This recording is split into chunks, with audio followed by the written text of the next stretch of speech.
بسم اللہ الرحمن الرحیم.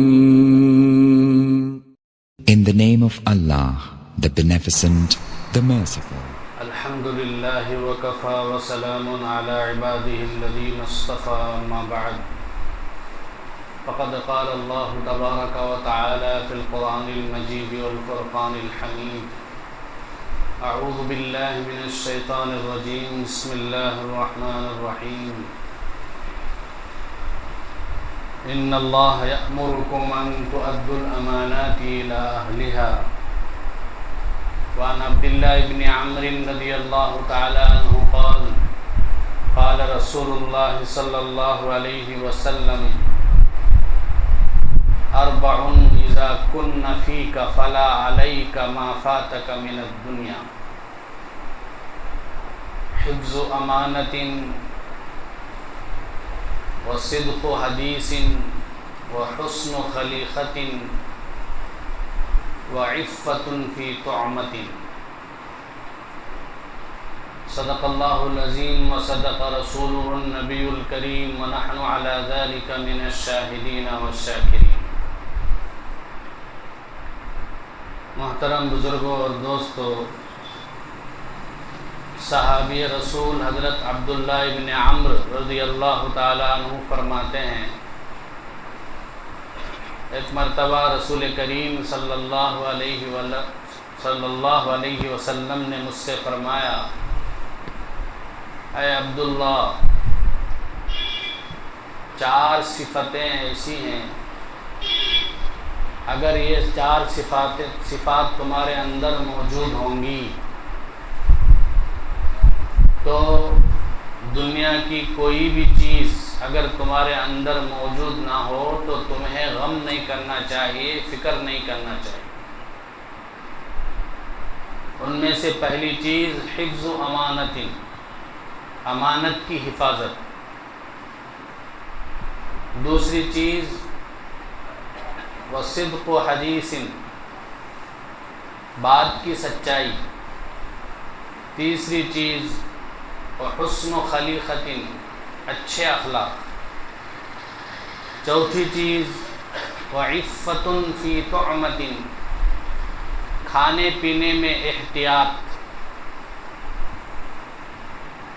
تو اللہ کے نبی صلی اللہ علیہ وسلم نے حضرت عبداللہ ابن عمرو رضی اللہ عنہ کے واسطے سے قیامت تک آنے والے سارے مسلمانوں کو یہ بات بتلائی ہے کہ 4 صفات ایسے ہیں کہ اگر یہ تمہارے اندر رہیں گی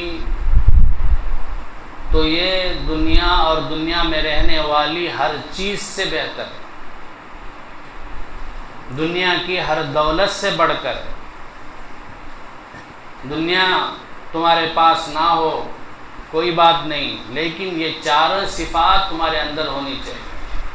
یہ اگر تمہارے اندر موجود ہیں تو دنیا کی کوئی چیز بھی تمہارے پاس نہ ہو تو تمہیں غم نہیں کرنا چاہیے، فکر نہیں کرنی چاہیے. ان میں سے سب سے پہلی صفت امانت کی حفاظت. بزرگوں اور دوستو، امانت کے بارے میں قرآن حدیث میں بے شمار آیتیں اور حدیثیں منقول ہیں. امانت کی حفاظت کے بارے میں بڑی تاکید آئی. اللہ تعالیٰ قرآن پاک میں فرماتے ہیں، ان اللہ یأمرکم ان تؤدوا الامانات الی اہلہا. ہر جمعہ کو خطبے میں یہ آیت پڑھی جاتی. اللہ تمہیں حکم دیتا ہے کہ تم امانت کو امانت کے حقداروں تک پہنچاؤ. مشہور حدیث ہے، اللہ کے نبی صلی اللہ علیہ وسلم نے فرمایا، لا دین لمن لا امانت لہ. جس آدمی کے اندر امانت داری نہیں، اس کے اندر دینداری نہیں. عام طور پر ہم امانت داری کیا سمجھتے ہیں؟ ہمارے پاس کوئی 1000 10,000 روپے رکھ لو، 1 مہینے کے بعد میں لے لیتا ہوں، میرے پاس حفاظت کرنے کی کوئی جگہ نہیں ہے. اب اگر وہ 1,000 یا 10,000 ہم جیسے اس نے دیا ویسے ہی محفوظ رکھیں، اپنے استعمال میں نہ لائیں، جیسے ہی 1 مہینہ ہو جائے تو جب وہ پوچھے تو اس کو واپس کر دیں، تو یہ ہے امانت کی حفاظت۔ عام طور پر اس کو سمجھتے ہیں امانت، یہ بھی امانت کا حصہ ہے، اس کو بھی امانت کہتے ہیں، لیکن امانت کا معنی اتنا مختصر نہیں ہے، امانت کا معنی اور بہت زیادہ پھیلا ہوا ہے اور بہت وسیع۔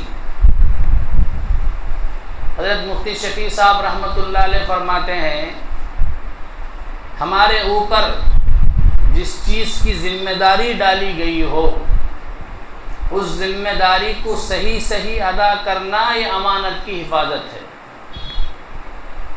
اس ذمہ داری میں کمی بیشی کرنا، کوتاہی کرنا، غفلت کرنا یہ امانت میں خیانت ہے۔ اب اس میں پورا دین آ جائے گا۔ ہمیں اللہ تبارک و تعالیٰ نے، رسول اللہ صلی اللہ علیہ وسلم نے بہت سے اچھے کاموں کو کرنے کا حکم دیا ہے، نماز پڑھنے کا، روزہ رکھنے کا، صدقہ کرنے کا، بیوی بچوں کے ساتھ حسن سلوک کرنے کا، رشتہ داروں کے ساتھ اچھا سلوک کرنے کا، پڑوسیوں کے ساتھ اچھا برتاؤ کرنے کا۔ تو جتنے بھی اچھے کام ہیں یہ بھی ان کو کرنا ہماری ذمہ داری ہے۔ اگر ہم اس کو اچھے طریقے سے کریں گے تو امانت کی حفاظت کرنے والے ہوں گے۔ اگر ہم کوتاہی کریں گے تو ہم امانت میں خیانت کرنے والے ہوں۔ اسی طرح سے ہم کسی جگہ ملازم ہیں، کسی جگہ ملازمت کر رہے ہیں، جاب کر رہے ہیں کسی کمپنی میں، تو ہمارے جاب کا ایک ٹائم ہوتا ہے، فلاں سے فلاں تک ہمارا کام ہے، تو یہ ہماری ذمہ داری ہے، اس پر ہمیں تنخواہ ملتی ہے، معاوضہ ملتا ہے، سیلری ملتی ہے۔ اب ہم اس ٹائم کو فالو نہ کریں یا اس ٹائم کو چلے تو جائے، کمپنی کو، دکان کو، آفس کو چلے گئے، لیکن وہاں جو کام کرنا ہے وہ نہیں کر رہے، تو یہ بھی امانت میں خیانت ہو جائے گی۔ جو ٹائم فکس ہے اسی ٹائم میں جانا یہ امانت کی حفاظت، اس میں گڑبڑ کرنا یہ امانت میں خیانت۔ چلے گئے اس ٹائم کو، وہاں جانے کے بعد ایک دن میں جتنا کام ہم کر سکتے تھے وہ نہیں کیے، خواہ ٹال مٹول کر رہے تاکہ آرام سے ہم رہیں، مزے سے رہیں، تو یہ بھی امانت میں خیانت، کیونکہ اس میں کمپنی کا نقصان ہوگا، دکان والے کا نقصان ہوگا۔ تو بہرحال بزرگوں اور دوستوں، امانت کا معنی بہت ہی وسیع ہے، بہت پھیلا ہوا ہے۔ تو دین کے جتنے بھی احکام ہیں ان کو بجا لانا امانت کی حفاظت ہے، ان میں کوتاہی کرنا امانت میں خیانت ہے، اور جن چیزوں سے اللہ نے ہمیں منع فرمایا ہے ان سے بچنا امانت کی حفاظت، اور اس سے نہیں بچنا امانت میں خیانت۔ تو یہ پہلی صفت ہے کہ ہم امانت کی حفاظت کریں۔ دوسری صفت وصدق حدیث، ہم جب بھی بولیں تو سچ بولیں، اپنی زبان سے جھوٹ ہرگز نہ نکالیں۔ ایک مومن کے شایان شان نہیں ہے، لائق نہیں ہے ایک مسلمان کے، ایک ایمان والے کے، کہ وہ اپنی زبان سے جھوٹ بولے۔ اللہ کے نبی صلی اللہ علیہ وسلم نے فرمایا کہ جھوٹ بولنا منافق کی نشانی ہے۔ آیت المنافق ثلاث، منافق کی نشانیاں 3 ہیں۔ اذا حدث کذب، جب بھی وہ بولتا ہے تو جھوٹ بولتا ہے۔ وَإِذَا خَاصَمَ فَجَرَ، جب بھی جھگڑتا ہے تو گالیاں بکتا ہے، یہ دوسری نشانی۔ وَإِذَا اؤْتُمِنَ خَانَ، جب اس کے پاس امانت رکھی جاتی ہے تو امانت میں خیانت کرتا ہے۔ تو یہ 3 نشانیاں منافق کی نشانی ہیں۔ لہذا ایک ایمان والا ہو اور وہ جھوٹ بولے یہ ہو ہی نہیں سکتا، یہ تو منافق کا کام۔ تو ہمیں ہر معاملے میں، چاہے تجارتی معاملہ ہو، چاہے گھریلو معاملہ ہو، چاہے خاندانی معاملہ ہو، کوئی بھی معاملہ ہو، ہمیں ہمیشہ سچائی کو لازم پکڑنا چاہیے، جھوٹ ہرگز نہیں بولنا چاہیے۔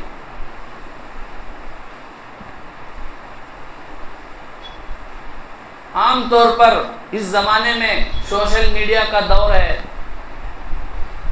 ہم کیا کرتے ہیں، کسی سے کوئی بات سنتے ہیں یا کوئی واقعہ دیکھتے ہیں اب اس کو نقل کرنے میں، اس کو پھیلانے میں احتیاط ہی نہیں کرتے، جیسے بات سنے ہیں ویسا نہیں پھیلاتے۔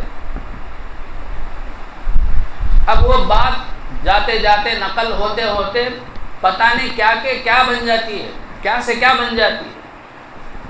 حضرت مولانا مفتی تقی عثمانی صاحب دامت برکاتہم اس وقت کے بہت بڑے شیخ الاسلام ہیں، مفتی اعظم ہیں، حضرت کہتے ہیں کہ ایک مرتبہ میرے بارے میں ایک خبر پھیل گئی کہ مفتی صاحب کہتے ہیں کہ ٹیپ ریکارڈ سے قرآن پاک کا سننا بڑا گناہ ہے، گانا سننے سے بھی زیادہ گناہ ہے۔ اب یہ پھیلتے پھیلتے یہ خبر میرے تک پہنچی، حالانکہ اس کی خبر مجھے کیا میرے فرشتوں کو بھی معلوم نہیں تھی۔ حضرت کہتے جب میں سوچا تو مجھے خیال آیا کہ ایک مرتبہ بیان کی مجلس میں کسی نے سوال کیا کہ ٹیپ ریکارڈ میں سجدے کی آیت پڑھنے سے سجدہ واجب ہوتا ہے کہ نہیں؟ ٹیپ ریکارڈ میں سجدے کی آیت پڑھنے سے سجدہ واجب ہوتا ہے یا نہیں؟ تو میں نے جواب دیا تھا کہ ٹیپ ریکارڈ میں جو تلاوت کی جاتی ہے وہ حقیقی تلاوت نہیں ہے، اس لیے سجدہ تلاوت واجب نہیں ہوتا۔ یہ مسئلہ میں بتایا تھا۔ اب اس کو لوگوں نے پتہ نہیں کیا سمجھا، اب اس کو کیا پھیلا دیے، مفتی تقی عثمانی صاحب کے پاس جو ہے ٹیپ ریکارڈ میں قرآن پاک کا سننا گناہ۔ تو اس طرح بے احتیاطی بہت کرتے ہیں، جو بھی بات پہنچے دیکھتے نہیں کون بھیجا ہے، کیا بھیجا ہے۔ کبھی کبھار بہت سے زندوں کو مردہ بنا دیتے ہیں، بہت سے مردوں کو زندہ کر دیتے ہیں، یہ سوشل میڈیا کے ذریعے سے۔ پتہ نہیں ہوتا ان کو کب کی مر گئے رہتے انہوں، 2 سال پہلے، اب انتقال ہو گیا، افسوس ہے، انا للہ و انا، پھیلا دیتے ان کو مرے ہوئے 2 سال ہو گئے رہتے، یا ابھی بھی باحیات ہیں، زندہ ہیں، خبر پھیلا دیا مر گئے۔ تو بزرگ اور دوستوں، آج کے دور میں اب یہ کیا ہے، جھوٹ ہو جائے گا، جھوٹ کا گناہ ہوگا، ہمارے نامہ اعمال میں لکھا جائے گا۔ اس لیے بہت زیادہ احتیاط کرنے کی ضرورت ہے۔ اللہ کے نبی صلی اللہ علیہ وسلم نے فرمایا اذا كذب العبد تباعد عنه الملك میلا من نتن ما جاء به، جب بندہ جھوٹ بولتا ہے تو اس کے پاس جو فرشتے ہوتے ہیں کرامن کاتبین، وہ 1 میل دور بھاگ جاتے ہیں اس بدبو کی وجہ سے جو جھوٹ بولنے والے کی زبان سے نکلتی ہے۔ تو آدمی جب جھوٹ بولتا ہے تو ایک قسم کی بدبو پھیلتی ہے۔ ہمارے قاری امیر احمد حسن صاحب رحمۃ اللہ علیہ فرمایا کرتے تھے، پہلے زمانے میں بچوں کی تربیت ماں باپ اس طرح کرتے تھے کہ جب بچہ جھوٹ بولتا تو ماں باپ کہتے تھے تو بدبو، تیرے منہ سے بدبو آ رہی ہے، ہٹ جا، دور ہو جا، تاکہ بچے کے اندر جھوٹ سے نفرت پیدا ہو۔ لیکن آج ہمارا حال یہ ہے کہ ہم خود اپنے بچوں کو جھوٹ بولنا سکھاتے ہیں۔ کوئی قرض مانگنے والا آ گیا تو گھر کے اندر ہیں، گھر دروازہ کھٹکھٹا رہا ہے، بیل مار رہا ہے، تو ہم بچے کو بول کے بھیجتے، جا کے بول دو ابا گھر میں نہیں ہے بول دو۔ اب اس سے کیا ہوتا، بچہ خود سمجھتا ہے کہ جھوٹ بولنا صحیح ہے، درست۔ اب اس کے اندر، بچے کے اندر جھوٹ سے کیسے نفرت پیدا ہوگی؟ ہم خود سکھا رہے ہوتے ہیں بچوں کو۔ اب چھوٹے سے جو بچے ہوتے ہیں ان کا دل صاف رہتا ہے، ان کا دل بالکل خالی، ہماری ہر چیز کو وہ سیکھتے ہیں، ہماری ہر حرکت کو دیکھتے ہیں، اسی کے مطابق وہ بھی عمل کرتے ہیں۔ ذرا غور کر کے دیکھیں، سوچیں کہ بچے ہماری ہی طرح بولتے ہیں۔ اگر بچہ پیدا ہوتے ہی جنگل میں چھوڑ دیا جائے تو بچہ جو ہے جانوروں کی بات ہی بولے گا، ہماری بات نہیں بول پائے گا۔ کیوں؟ جو سنتا ہے وہی بولتا ہے۔ تو اس سے ہماری زبان کو جو ہے محتاط رکھنے کی ضرورت ہے کہ ہم اپنی زبان سے کوئی بھی جھوٹ نہ نکالیں۔ حضرت مفتی شفیع صاحب عثمانی رحمۃ اللہ علیہ فرماتے تھے، جب بھی تم کوئی بات بولو تو تولو، پہلے یہ جو بات میں بول رہا ہوں اس کا کیا انجام ہونے والا ہے، اس کا کیا نفع ہونے والا ہے، اس کا کیا نقصان ہونے والا ہے، سوچ سمجھ کر بولو۔ ایسے سمجھو کہ تمہاری بات ریکارڈ ہو رہی ہے، کل عدالت میں، کورٹ میں تمہاری بات جج کے سامنے بیان کی جائے گی، پولیس کے سامنے جو ہے ظاہر کی جائے گی۔ اب اگر یہ تصور ہو تو ہم کیا کریں گے؟ ایک ایک بات بھی سوچ سمجھ کے زبان سے نکالیں گے تاکہ پولیس کے سامنے، کورٹ میں ہم پھنس نہ جائیں۔ تو بزرگوں اور دوستوں، قرآن پاک میں اللہ کہتے ہیں ما یلفظ من قول الا لدیہ رقیب عتید، انسان جو بھی بولتا ہے تو اس کے بولنے کے پاس ایک تیار فرشتہ ہے جو اس کی ایک ایک بات کو ریکارڈ کر رہا ہے، نقل کر رہا ہے۔ کل قیامت کے دن اللہ کی عدالت میں ہماری ایک ایک بات پیش ہوگی، ہم نے سچ کہا ہے کہ جھوٹ کہا ہے۔ اس لیے کوئی بھی ہو جائے، جھوٹ بولنا بالکل جائز نہیں ہے۔ تجارت ہو، جھوٹ بولنا جائز نہیں۔ عام طور پر تجارت کرنے والے بڑے جھوٹ بولتے ہیں۔ کوئی قرض دار آ گیا تو کہتے ہیں کہ 1 مہینے کے بعد دیتے ہیں، اب دینے کا ارادہ بالکل نہیں، اور پھر آئیں گے، گھمائیں گے۔ کوئی گاہک آ گیا تو اس کے ساتھ بھی جھوٹ کہ میں یہ جو ہے مجھے پڑے ہے سو اتنے میں 100 روپے میں، حالانکہ 20 روپے پڑا رہا تھا اس۔ تو یہ سب جھوٹ ہے۔ جھوٹ بولنے سے بے برکتی پیدا ہوتی ہے۔ ہم کما لیں اگرچہ ظاہری اعتبار سے فائدہ حاصل کر لیں، لیکن اس میں برکت نہیں رہے گی۔ تو یہ دوسری صفت ہے۔ تیسری صفت آپ صلی اللہ علیہ وسلم نے فرمایا وَحُسْنُ خَلِيقَةٍ، خوش اخلاقی، ہر ایک سے اچھے سے پیش آنا۔ خوش اخلاقی کے بارے میں ہم کیا سمجھتے ہیں؟ صرف ظاہر میں دانتیں دکھا دیں، مسکرا دیں، ہنس کے بات کرے، یہ خوش اخلاقی سمجھتے ہیں۔ حالانکہ دل میں بغض ہوتا ہے، عداوت بھری ہوتی ہے، دشمنی ہوتی ہے ایک دوسرے سے، ظاہر میں ہنستے ہوئے ملتے ہیں، بات کرتے ہیں۔ صرف یہ خوش اخلاقی نہیں ہے۔ خوش اخلاقی دل سے ہونی چاہیے، اخلاص سے ہونا چاہیے، اللہ اس کے رسول سے ڈر کر ہونا چاہیے۔ آج کل بہت سارے کورسز ہیں، کتابیں ہیں جس میں باقاعدہ سکھایا جاتا ہے کہ لوگوں کے ساتھ کیسے پیش آنا، کیسے بات کرنا، کیونکہ بزنس کرنا ہے نا، بزنس کرتے وقت میں اب سیلس مین کو کیسے بات کرنا آنے والے گراہک سے، یہ سب سکھایا جاتا، پڑھایا جاتا ہے، باقاعدہ ایک کورس ہے۔ لیکن یہ سب کا مقصد صرف تجارت ہے بزرگوں اور دوستوں، لیکن اسلام ہمیں بتاتا ہے کہ صرف تجارت کی غرض سے ایسا مت کرو، اللہ اس کے رسول سے ڈر کر کرو۔ میرے نبی نے خوش اخلاقی کا نمونہ پیش کیا، میں بھی پیش کروں۔ اس نیت سے کرو گے تو ہمارا یہ کرنا بھی کیا ہو جائے گا، ایک سنت بن جائے گا، ایک ثواب کا کام بن جائے گا۔ یہ ہے تیسری صفت۔ چوتھی صفت ہے عفت فی طعمۃ، کھانے پینے میں احتیاط کرنا کہ میں جو کھا رہا ہوں، میں جو پی رہا ہوں، حلال ہے کہ حرام ہے، اس میں احتیاط کرنا، یہ بھی دین کا بہت بڑا حصہ ہے۔ ہمارے اعمال میں اس کا بڑا دخل ہوتا ہے۔ ہم حلال کھائیں گے تو ہم سے اچھے اعمال صادر ہوں گے، اگر حرام کھائیں گے تو ہم سے جو ہے اچھے اعمال صادر نہیں ہوں گے، اعمال میں کوتاہی ہوگی۔ حضرت مولانا محمد یعقوب صاحب نانوتوی رحمۃ اللہ علیہ فرماتے تھے کہ ایک مرتبہ ایک صاحب کی دعوت پر میں ان کے گھر کو گیا، کھانا کھا لیا، پہلے سے مجھے پتہ نہیں تھا، 1-2 لقمہ کھایا تھا، معلوم ہوا کہ اس کی تجارت حرام کی تجارت ہے، 2 لقمہ ہی کھایا تھا، وہاں سے اٹھ کے آ گیا۔ حضرت فرماتے ہیں 1 مہینے تک اس حرام کی نحوست مجھے محسوس ہو رہی۔ جو اللہ والے ہوتے ہیں، ہمیں تو یہ سب محسوس ہوتا نہیں، جو اللہ والے ہوتے ہیں ان کو احساس ہو جاتا ہے۔ 1 مہینے تک اس حرام کی نحوست مجھے محسوس ہو رہی تھی، وہ یہ کہ 1 مہینے تک دل میں بار بار خیال آ رہا تھا کہ یہ گناہ کرو، وہ گناہ کرو۔